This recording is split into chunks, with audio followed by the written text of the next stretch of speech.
મારું નામ નૈનેશ કુમાર પ્રફુલભાઈ પટેલ છે. નડિયાદ મરીડા રિંગ રોડ પર પીએસ પટેલ પેટ્રોલ પંપ મારો આવેલો છે. જી, શું બની છે આપની સાથે ઘટના? ઘટનામાં એવું છે કે મારી સાથે 2020-21માં નડિયાદ ખેડા આણંદમાં બુલેટ ટ્રેન પ્રોજેક્ટનું કામ ચાલુ હતું L&T કંપનીનું. તો L&T કંપનીના પેટા કોન્ટ્રાક્ટર તરીકે Deep Infra Tollway Private Limited કંપનીના director Karansinh Makhansinh Chauhan petrol pump પર મને મળવા આવ્યા હતા સવારે લગભગ 11 વાગ્યાની આસપાસ. તે મળવા આવ્યા ત્યારે એમણે મને જાણ કરી કે મારે અહીંયા નડિયાદ L&T કંપનીમાં પેટા કોન્ટ્રાક્ટર તરીકે હું કામ કરું છું અને મારે ડીઝલની વધારે જરૂરિયાત હોવાથી તમે મને ડીઝલ આપશો ક્રેડિટ પર. એટલે આ બધી ચર્ચામાં જો કરી પછી અમે પૂછ્યું કે તમારું ક્યાં કામ ચાલે, તો એમણે અમને કીધું કે નડિયાદ ઉત્તરસેન્ટા રોડ પર અને આણંદ બોરિયાએ મારું કામ ચાલે છે બુલેટ ટ્રેન પ્રોજેક્ટનું. એટલે મારે રોજની લગભગ 4-5 હજાર લીટર ડીઝલની જરૂરિયાત પડે છે. એટલે પછી અમે એમને પૂછ્યું પેમેન્ટ કન્ડિશન તમે અમને કેવી રીતના આપશો, તો એમણે અમને એવું કીધું કે તમને અમે 20-25 દિવસમાં પેમેન્ટ તમારું કરી દઈશું. એટલે આ બધી ચર્ચા થયા પછી અને બીજું કે કેવું છે કે જ્યારે પેટ્રોલ પંપ પર આવ્યા ત્યારે BMW ગાડી સાથે આવ્યા. BMW ગાડી સાથે અને એનો ડ્રાઈવર હતો, 2 બોડીગાર્ડ હતા અને એમણે મને આવીને એમની કંપનીનું મને કાર્ડ આપ્યું દીપ ઇન્ફ્રા ટોલવે પ્રાઇવેટ લિમિટેડનું.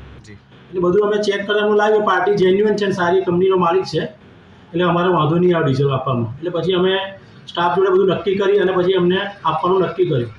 અને એમણે અમને એવું કહ્યું મારી ટેન્કર તમારા પેટ્રોલ પંપ પર આવશે અને હું તમને જેટલું કહું એટલું ડીઝલ તમારે મારી ટેન્કરમાં ભરી આપવાનું રહેશે. પછી એમની ગાડી 3 તારીખની આસપાસ એમણે ફોન કર્યો, અમને કહ્યું કે મારી ગાડી આવે છે તમે ડીઝલ ભરી દેજો.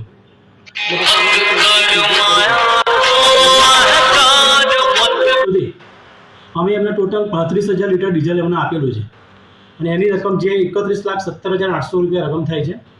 પછી અમને બિલ આપ્યા પછી અમે પેમેન્ટની વાત કરી કે સાહેબ પેમેન્ટ ક્યારે આપશો, તો એમણે કીધું 2-4 દિવસમાં મારું પેમેન્ટ આવે એટલે હું તમને ચેક મોકલી આપું છું. મેં તો કંઈ વાંધો નહીં, ઓકે. પછી અમે એમને જેમ ફોન કર્યો પછી પેમેન્ટ અમને અલ્લાહ કરવા મળ્યા ભાઈ. અને થોડા ટાઈમ પછી અમને એક ચેક મોકલ્યો એમણે MEM કંપનીનો.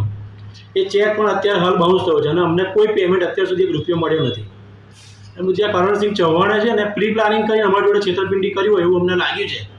પછી અમે અમારા ખેડા આણંદ ગ્રુપમાં પેટ્રોલ પંપના જે માલિકો છે બધા સાથે અમે ચેક કર્યું તો આવી છેતરપિંડી દરેક વ્યક્તિ જોડે થયેલી છે.